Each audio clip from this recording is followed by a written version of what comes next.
नमस्ते दोस्तों, एक बार आपका फिर से स्वागत है लॉ एसेंट के यूट्यूब चैनल पर।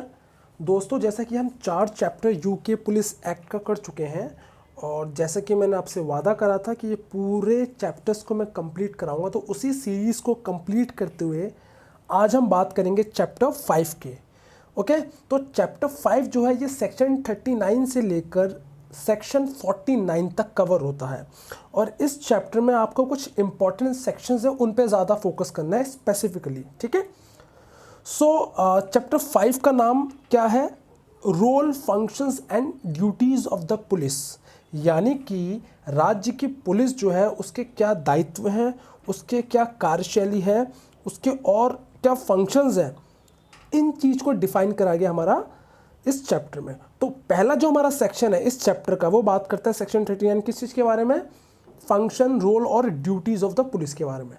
तो ये सेक्शंस को आप याद रखना, ऐसे हिसाब से नहीं पूछेगा कि बताइए क्या क्या काम है, क्या क्या काम नहीं है। तो ऑल दो सबको आइडिया होता है ये कि पुलिस का एक्चुअल में क्या काम है, क्राइम होने से रोकना, क्राइम होने के बाद उसकी इन्वेस्टिगेशन करना, ठीक है ना, लॉ एंड ऑर्डर को मेंटेन करना, असिस्ट करना लोग जो प्रॉब्लम में है, कम्युनल हार्मनी जो होती है उसको मेंटेन करके रखना, ठीक है ना, टेररिस्ट एक्टिविटीज़ को कंट्रोल करना। तो ये सारे फंक्शंस होते हैं, तो आपको इसको ज़्यादा उतना इम्पोर्टेंट नहीं देना, बट हाँ सेक्शंस को जरूर याद रखना कि कौन सा वो सेक्शन है जो कि पुलिस की ड्यूटीज़ के बारे में बात करता है, उनके फंक्शंस के बारे में बात करता है, उनके रोल के बारे में बात करता है।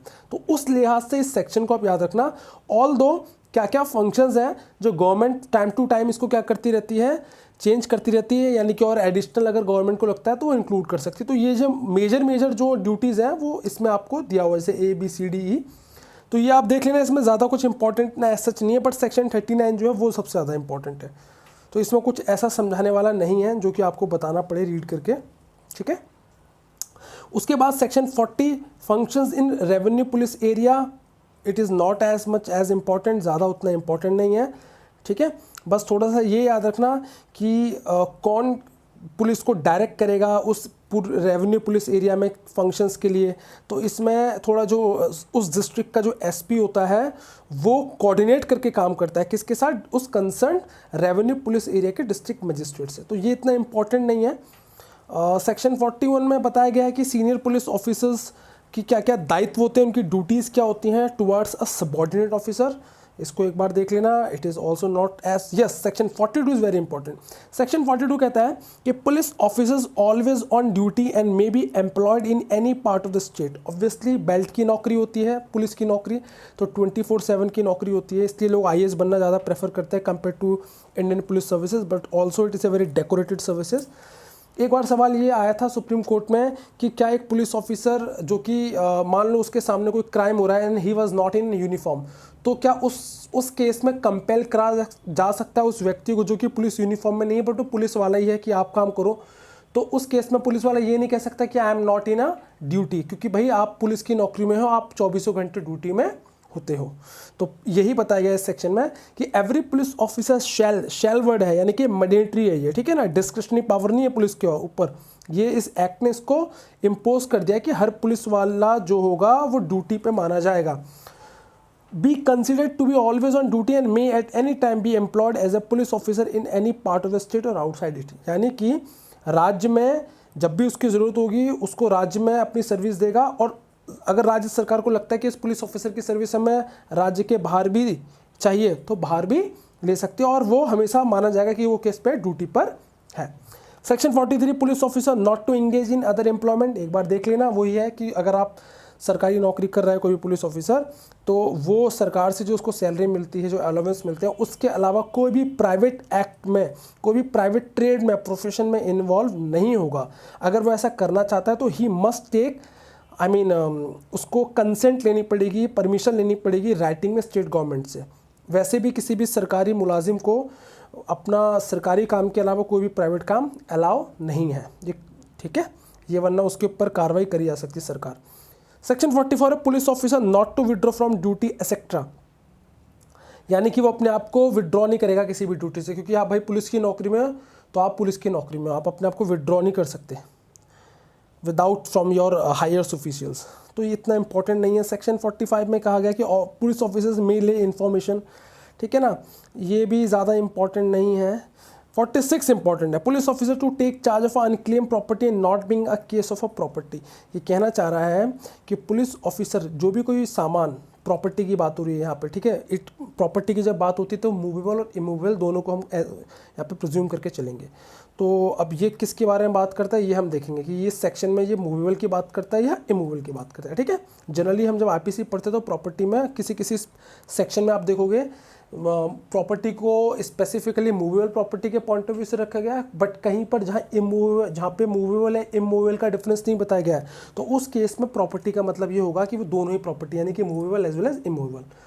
तो इस सेक्शन में ये कहता है कि पुलिस ऑफिसर्स की ये ड्यूटी है कि कोई भी अनक्लेम प्रॉपर्टी मिलती है तो वो उसकी क्या कर देगा, उसकी कस्टडी में लेगा उसको, और वो प्रॉपर्टी पुलिस ऑफिसर वाले की प्रॉपर्टी नहीं होगी, ठीक है ना। तो कह रहा है it shall be the duty of every police officer to take charge of all unclaimed. Unclaimed का मतलब ये है कि उस वैसी प्रॉपर्टी जिसका कोई भी मालिक नहीं है या कोई भी ये नहीं कह रहा है कि ये मेरी प्रॉपर्टी है, और कौन उसका ट्रू ओनर है जब ये नहीं पता होता, पुलिस को लगता है संदिग्ध भाई वस्तु है और इसका कोई मालिक नहीं है, तो ऐसे में पुलिस क्या कर सकती है, उस प्रॉपर्टी को अपने पास कस्टडी में ले लेती है। और वो प्रॉपर्टी कौन सी होनी चाहिए, वो प्रॉपर्टी मूवेबल होनी चाहिए। तो यहाँ पर मेंशन है कि प्रॉपर्टी मूवेबल होनी चाहिए। And to furnish an inventory. Inventory का मतलब होता है एक तरीके से खांचा होता है जिसमें पुलिस पूरे डिटेल्स मेंशन करेगी कि ये प्रॉपर्टी कहाँ मिली, क्या इसका डिस्क्रिप्शन है, काला है, पीला है, ठीक है ना, इस क्या है, ये सारी चीज़ें मेंशन करके वो क्या करेगी, इसको जो सुप्रिटेंडेंट ऑफ पुलिस है उसको रेफर करके क्या कर देगी, ये सारी चीज़ को डिस्पोज कर देगी। और जब तक डिस्पोज का यहाँ पर मतलब है अगर वो वस्तु ऐसी है जो कि पेरिशेबल नहीं है, अगर पेरिशेबल है तो एसपी के पास पावर है उसको डिस्पोज कर सकता है। अगर वो पेरिशेबल नहीं है तो कोर्ट जो होगा, कंपिटेंट कोर्ट जो होगा, जिस ज्यूरिडिक्शन में वो ये प्रॉपर्टी पाई गई है, जिस पुलिस ऑफिसर जो भी थाना जिस ज्यूरिडिक्शन में आता होगा, वो क्या करेगा, इसका इन्फॉर्म करेगा कोर्ट को, और कोर्ट जो डायरेक्शन देगा उसके अकॉर्डिंग पुलिस वर्क करेगी। 47 police officers to keep diary. Obviously यहाँ पर डायरी का मतलब जनरल डायरी। आपने आईपीसी सीआरपीसी में भी, ऑल दो आपने सीआरपीसी में जरूर नाम सुना होगा, डायरी डायरी वर्ड बहुत आता है जब आप उसमें पुलिस के रोल्स के बारे में पढ़ोगे। सेक्शन 154 से सेक्शन 176 तक सेक्शन जो है उसमें आपको डायरी का जिक्र होता है। तो हर पुलिस ऑफिसर एक क्या करता है, डायरी मेंटेन करता है, जो वहाँ की राज्य सरकार टाइम टू टाइम बताती है कि किस तरीके से आपको रखना है, उसमें सारी डिटेल्स मेंशन होती हैं। तो 47 is very important. 48 not so much as important. 48 important. 49 एक बार देख लेना। 49 में बेसिकली ये बताया कि यूनिफॉर्म्स हो गए, इंसिग्निया। इंसिग्निया का मतलब होता है कि जैसे कि कोई भी पुलिस वाला जब पुलिस जॉब में होता है तो उसके बैचेज होते हैं, उसके स्टार्स होते हैं, उसकी यूनिफॉर्म्स होती है, तो इन सबको इंसिग्निया बोलते हैं हम, चिन्ह, सिंबल, तो उन सबको इंसिग्निया कहा जाता है। और अकाउंटमेंट्स का मतलब यहाँ पर होता है कि जब भी किसी सोल्जर को या पुलिस वाले को या किसी भी फौजी को जब यूनिफॉर्म दी जाती है तो यूनिफॉर्म के साथ ना बहुत सारी चीज़ें होती हैं। यूनिफॉर्म होंगी, यूनिफॉर्म बैचेज होगा, कैप होगा, और पीटी के यूनिफॉर्म अलग होंगी, ड्यूटी करने की यूनिफॉर्म अलग होगी। तो इस तरीके का ये सारी चीज़ जो होती है हम इनको अकाउंटमेंट्स बोलते हैं। तो ये स्टेट गवर्नमेंट क्या कर सकती है, प्रिस्क्राइब करेगी कि किस तरीके का यूनिफॉर्म हो गया। तो यहाँ पे ये याद रखना कि कौन प्रिस्क्राइब करेगा, सवाल बन सकता है। तो ये स्टेट गवर्नमेंट के पास पावर है कि वो प्रिस्क्राइब करेगी कि भाई पुलिस ऑफिसर को किस तरह की यूनिफॉर्म देनी है, किस तरह का उनको बैच सिंबल्स देने हैं, इंसिग्निया देने हैं, या किस तरह की यूनिफॉर्म के साथ और अलावा जो चीज़ें दी जाती हैं, ये सब राज्य सरकारें तय करती हैं। और नेक्स्ट सबसेक्शन 2 जो है कि डायरेक्टर जनरल ऑफ पुलिस में from time to time issue direction for wearing of uniforms and carrying of insignia and accoutrements. ये डीजीपी डायरेक्शन करेगा। मान लो 26 जनवरी, तो 26 जनवरी को पुलिस वाला पूरी यूनिफॉर्म में होगा, जो उसको यूनिफॉर्म दी जाती है विद कैप, ठीक है ना, हाथ में डंडा होगा, वो पूरी यूनिफॉर्म उसको पहनना पड़ेगा। पूरे बैजेस जो होंगे जो दिए जाते हैं इस स्पेशल ओकेशन पे। तो ये डीजीपी टाइम टू टाइम उसको लगता है कि राष्ट्रपति मान लो आ रहे हैं आज विजिट करने, तो उस केस में वो पूरी यूनिफॉर्म पहनना पड़ेगा। तो ये उस समय जो डीजीपी होता है वो डायरेक्शन इशू करेगा। तो ये चैप्टर 5 है जो हमारा कंप्लीट हो गया है। इसके बाद चैप्टर 6, फिर 7, 8, 9, 10, 4-5 चैप्टर आपके रहते हैं, वो भी मैं बहुत जल्दी से कवर करा दूंगा। ठीक है ना दोस्तों, तो पसंद आए तो शेयर करना, सब्सक्राइब करना ना भूलिए, क्योंकि ये लॉ के लिए फोकस्ड है। स्पेशली लॉ में हम धीरे धीरे कवर करेंगे इसमें आईपीसीबी, सीआरपीसी, कॉन्स्टिट्यूशन, क्योंकि वो ऑल लो की बहुत वास्ट सब्जेक्ट है। लॉ कोई छोटा सब्जेक्ट है नहीं, तो छोटे छोटे वीडियोस के साथ हम डिटेल्ड और इम्पॉर्टेंट चीज़ों पर डेफिनेटली हम इसके ऊपर डिस्कस करेंगे। ठीक है दोस्तों, तो थैंक यू सो मच।